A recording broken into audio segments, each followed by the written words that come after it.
আপনি যদি যদি ওহাবিদের কাছে যান, মানে কওমি মাদ্রাসার কোনো নেতার কাছে, কোনো মৌলানা সাহেবের কাছে যান, তারা সোজা ফতোয়া দিয়ে দেবে জামাত ইসলামী একটা ফিতনা, মৌলানা মওদুদি কাফের, মুসলমান না। আমরা আপনারা মনে করবেন না যে জামাত এবং এই যে কওমি সবাই মিলে একটা ইসলামিক ফোর্স রয়েছে। চরমোনাইয়ের কাছে যান, আপনি ওই সম্বন্ধে চিটাগাঙ্গের মাইজ ভান্ডারের সম্বন্ধে বিরূপ মন্তব্য করবে, এবং ওরা যদি ইসলামিকই হতো তাহলে শিয়া সুন্নি আহমদিয়াদের বলছে মুসলমান না। বিপ্লবের তো প্রথম কাজ হতো কল্লা কাটা, গিলোটিন। ফ্রেঞ্চ রেভলিউশনের পরে কি দিকে ধামাধাম ধামাধাম কল্লা পড়ে যাচ্ছে।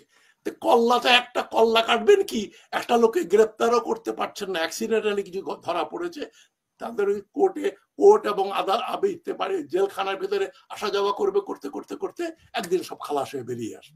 যে মানুষ গণতন্ত্র চায়, গণতন্ত্র, সমাজতন্ত্র, ইসলাম, এই তিনটা জিনিস সবচেয়ে বেশি অ্যাবিউজড হয়েছে। যে দেশ যত অগণতান্ত্রিক তাদের নামের সঙ্গে শুধু গণতান্ত্রিক না, people's republic of Congo, people's republic of north Korea, people's republic of China, এরা শুধু রিপাবলিক না, একেবারে জনগণতন্ত্র, ওইটা আবার গণতন্ত্রের উপরে। তো এখন এগুলো তো ভাওতাবাজি। এই ইরান বলেন, তালেবান বলেন, মানে যারা ইসলামিক স্টেট করেছিল তারা বলেন, সবাই ইসলামের নামে। পাকিস্তান ইসলামিক রিপাবলিক, ইসলামের তো লেশ মাত্র সেখানে নাই, নাম কাওয়াস্তে। তো এই নাম কাওয়াস্তে গণতন্ত্র, সমাজতন্ত্র, বাংলাদেশ তো এক সময় সমাজতন্ত্রও ছিল শেখ মুজিবুর রহমানের আমলে। এটা আদৌ কি কোনো সমাজতন্ত্র ছিল নাকি? কোন তন্ত্রই ছিল না, লুটপাট তন্ত্র। এখন শাস্তি না হলে, আইন না হলে, এবং যে আইন আছে সেটার মাধ্যমে যদি এদের বিচার না হয়, তাহলে আমরা এই যতই আলোচনা করি, এরকম 10 লক্ষ আলোচনা করলেও দেশে কোনো পরিবর্তন আসবে না। যারা দেশে বসে দেখছেন, যাদের বয়স 40-এর কম, তাদের জাগ্রত হওয়া দরকার। তাদের এই কনসাসনেসটা, আমরা বলি আমাদের লোক খুব, আমাদের দেশের লোকজন খুব কনসাস, সবচাইতে আনকনসাস, সবচাইতে অসচেতন দেশগুলো লোকগুলোর ভিতরে বাংলাদেশ বোধহয় অন্যতম। মানে সৌদি আরব, কাতার, কুয়েত, বাহরাইনের পরে, সিঙ্গাপুরের পরে আমরা বাংলাদেশ সবচাইতে অসহায় এবং সবচাইতে অসচেতন। তারা প্রশ্ন করাটাও শেখে না, তারা এখনো রাজতন্ত্রে বিশ্বাস করে। যতদিন জনগণ রাজতন্ত্রে বিশ্বাস করবে, সেখানে গণতন্ত্র হয় কি করে?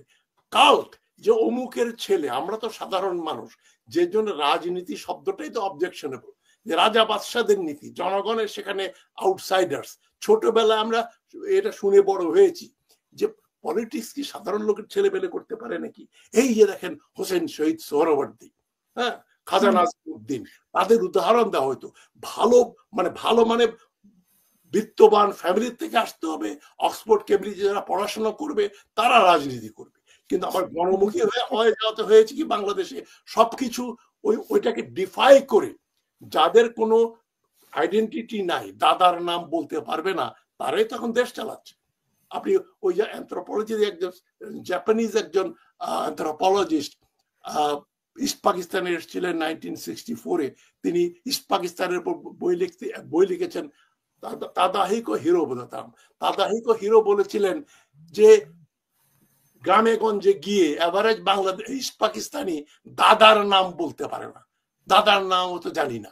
তো পুরোটাই আপরুটেড একটা প্যারাসিটিক্যাল ক্লাস, যাদের যাত্রা শুরু হয়েছে 47-এর সুযোগ সুবিধা পেল না, নতুন করে 71-এ, এখন এই তো হচ্ছে। তারপরে আবার নতুন করে 2009, এক এক সময় এক একটা সরকার বা ডাইনেস্টি পরিবর্তন হয়েছে, নতুন একটা ক্লাস গ্রো করেছে, এদের দাদার নাম বলতে পারবে না কেউ।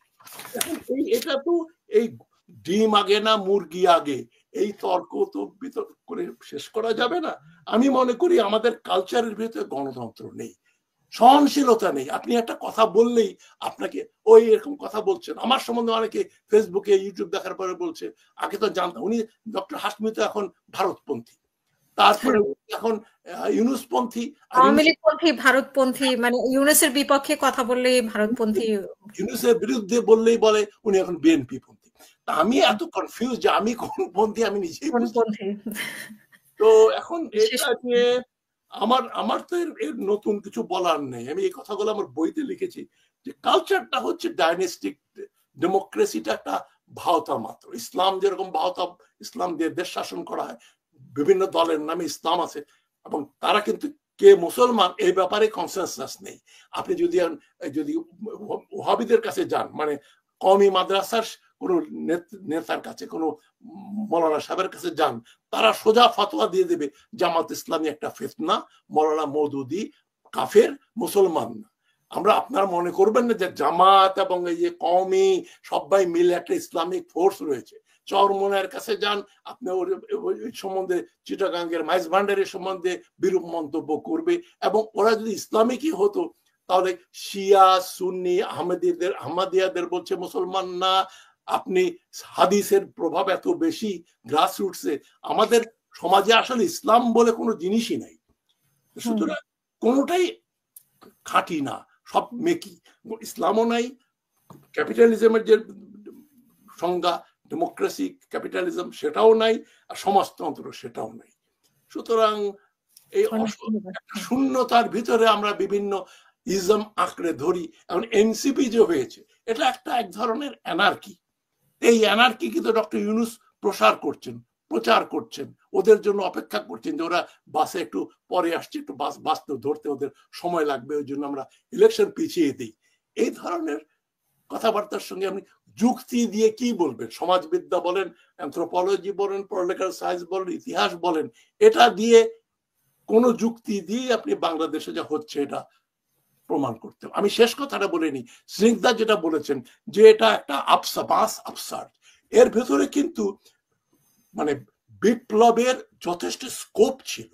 এই 9 বছর হাসিনা যেভাবে ফ্যাসিবাদ চালু করেছিল, ওইটা পরিবর্তন করে, আমূল পরিবর্তন করে, পলিটিক্যাল কালচার পরিবর্তন করার যদি প্রয়াস থাকতো, এখানে তো এসছেন ডক্টর ইউনূস, সবাই মনে করেছে উনি একটা কেয়ারটেকার সরকার, উনি নির্বাচন দিয়ে চলে যাবেন।